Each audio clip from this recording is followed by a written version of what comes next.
Hey everybody, welcome back to the Zim Geek channel. I want to welcome you all here, especially if you're coming over from Indie Volt, radio, or TV. I appreciate each and every one of you. Please like this video if you enjoy it, comment on it if you have anything to say, subscribe to the channel, especially ring that bell for notifications. Alright, thank you. Hang on, here we go. This is the second video in a series where I want to talk about the many different histories of the many different Captain Marvels. In fact, this episode I'm calling Part 2, The Ghosts of Captain Marvel. In the first video, we briefly covered the history of the original Captain Marvel, the one from Fawcett Publications back in the late 30s all the way through the mid-50s, while young Billy Batson, who yells the magic word Shazam and changes into Captain Marvel. Then Captain Marvel sprung Captain Marvel Jr., an entire Captain Marvel family, and was literally the masthead for Fawcett Publications all the way up through the early 1950s, including even Hoppy the Marvel Bunny. Now, Fawcett Publications took this Captain Marvel property and trailblazed it into a number of merchandising deals, including its own Republic cereal, which threw national periodicals into a complete tizzy. They had served them a cease and desist in 41, but in 48 they finally enacted it and took Captain Marvel to court over it being too close to their staple character, Superman. After a number of years in court, National actually lost that lawsuit due to a copyright glitch that they eventually had overturned. And when it looked like they were going to go back and sue Captain Marvel yet again and begin the lawsuit all over again, Fawcett finally gave in, decided they weren't making that much money on comics at the time anyway, so they offered DC a little bit of money and they promised to squelch the Captain Marvel copyright. After that, Captain Marvel quickly jumped into obscurity, and of course that made DC real happy, but they didn't think enough, especially after losing the lawsuit originally to a copyright glitch, to actually go out and secure that Captain Marvel copyright, and it has come back to haunt them. Just because a character or a property is no longer being printed doesn't mean that it still doesn't have fans. And these fans were in the millions of readers that had picked up Captain Marvel every other week whenever a new Captain Marvel issue had come out. In fact, after the lawsuit was even settled, Fawcett went through and used up the rest of their material of Captain Marvel. The last issue was Marvel Family, number 89, I believe it was, that was dated for January 1954. And they sold the rights for Hoppy the Marvel Bunny and all of the artwork that they had done that they hadn't printed. They sold all that material over to Charlton, who quickly kicked out a Hoppy the Magic Bunny and made him say Alakazam instead of Shazam. So they went through that material too. But the point is that Captain Marvel was way, way too popular for them to have stopped, even though comic sales were dipping at the time. The last scraps of Captain Marvel that ever appeared anywhere in the United States, as far as I'm aware of, was a little one-page piece of comic sequential art that they allowed to be printed in Jules Feiffer's Great American Comic Book Heroes. But other than that, suddenly Captain Marvel had gone from being a powerhouse property to being barely a footnote in comic history that nobody really wanted to keep track of at the time. So you've got this really popular property that's no longer coming out with a name that people recognize almost as a household name. So what happens? Well, of course, you start getting ghosts. When Fawcett voluntarily shut down publishing Captain Marvel in late 53 or early 54, it didn't just leave the fans in the lurch, it also left other publishers all throughout the world that was printing this Captain Marvel material, and they were making a lot of money off of. So over in England, Len Miller and Miller & Sons Publishing decided that they couldn't let that go, that Captain Marvel was just too big of a property for them. So they hired artist Mick Anglo in his studio to create his own version of Captain Marvel that they could print over there in England. Mick created a young man, Mickey Moran, who would say the magic word Komoda, which is actually atomic spelled backwards, and become Marvel Man. These stories had the exact same feel and whimsy that the original Captain Marvel stories had, and of course, the property took off like crazy, was incredibly successful. Soon came Young Marvel Man and Kid Marvel Man, and they even had their own Marvel Man family comic. Everything except for Hoppy the Marvel Man Bunny, I guess. The Marvel Man family stories were incredibly popular. In fact, Mick Anglo is attributed to creating 736 issues of Marvel Man and Marvel Man family comics. Now, it seems that you can't do a Captain Marvel or a Captain Marvel clone without there being some sort of legal entanglement. And soon, Mick Anglo's studios and Len Miller's got into a pretty horrible fight over who owned what as far as the rights were concerned. Eventually, the companies broke up, and Mick went off on his own and started Anglo Comics and created his own version of the copy of Captain Marvel that he called Captain Miracle. This time, a young man, Johnny D, ends up yelling the words El Karim, which is miracle spelt backwards, and becomes Captain Miracle. There was also a Captain Miracle Jr. This series lasted for a good 9 issues and was eventually closed down because they weren't just not making money, but also at the time there were companies over there that had started up reprinting Marvel and DC material, and it was literally blowing the original English market out of the water. That didn't keep the Anglo studios from looking for work, though, and soon over in the Netherlands there was another version of Captain Marvel created called Miracle Man.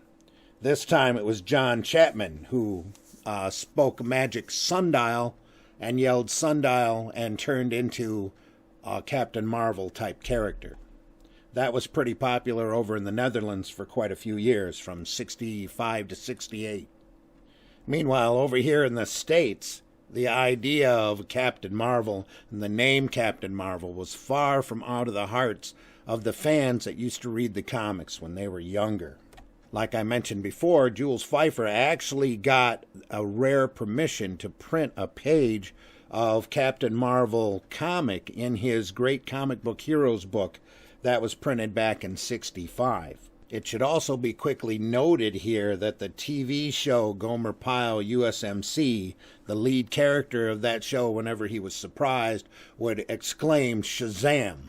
Obviously, as a tribute to the comic character that he had read when he was younger, Gomer Pyle was on television from 64 to 69 and was one of the highest rated television shows during that period. Plus, it should also be quickly noted that between the 67-69 seasons on Saturday morning, there was a magical genie cartoon. The genie's name was Shazam, created by Alex Toth. I'm sure he got that name from somewhere. But the American comic scene wasn't really done with the name Captain Marvel. Back in 1966, Myron Fass of MF Enterprises decided that he could cash in on some of the names from the comic book characters that he used to love back when he was a kid, and he decided to try his own Captain Marvel comic book. This version of Captain Marvel was created by Carl Burgos, who had also created the original Human Torch. This character was an android who could split himself apart by yelling the word split. A silly concept at best, this character only lasted for 5 issues, mainly due to Myron's inability to get proper distribution on the newsstands. But believe me, that's a whole nother video that we'll cover at another time. Now, Myron ended up getting a cease and desist request also, but not from DC and not from Fawcett, but from Marvel Comics, who felt that him doing a Captain Marvel comic would cause a confusion in the marketplace with the name of their comic company. Marvel, in the end, ended up paying out of court Myron Fass a little bit of money and promise for him not to print any more Captain Marvel comics.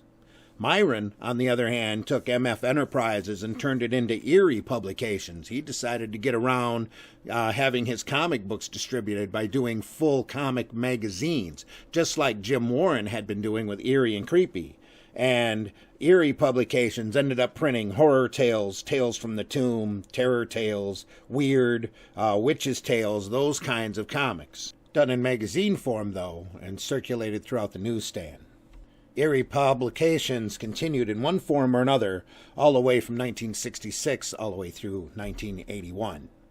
Also, back then, The original Captain Marvel co-creator, C.C. Beck, decided to get back into the comic market with a character called Fat Man, the Human Flying Saucer. First issue was cover dated of April 1967.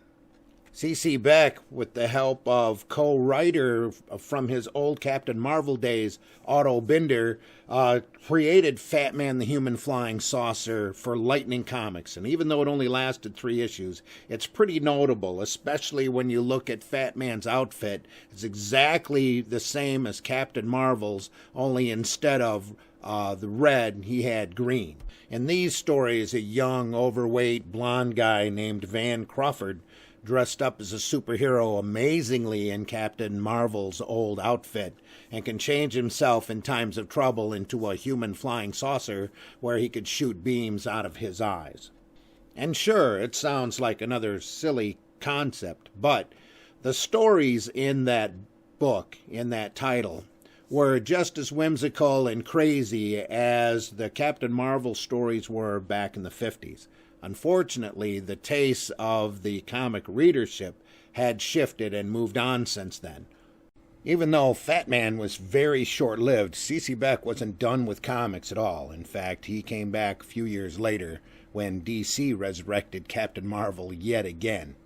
But before any of that happened, and because of the glitch with the MF Publications lawsuit, Marvel Comics decided that they had to go through and secure that Captain Marvel copyright before another mess like that happened again. So with a December of '67 cover date, Marvel Superheroes number 12 premiered yet another Captain Marvel, this time under the control of Marvel Comics and created by Stan Lee and Gene Colan.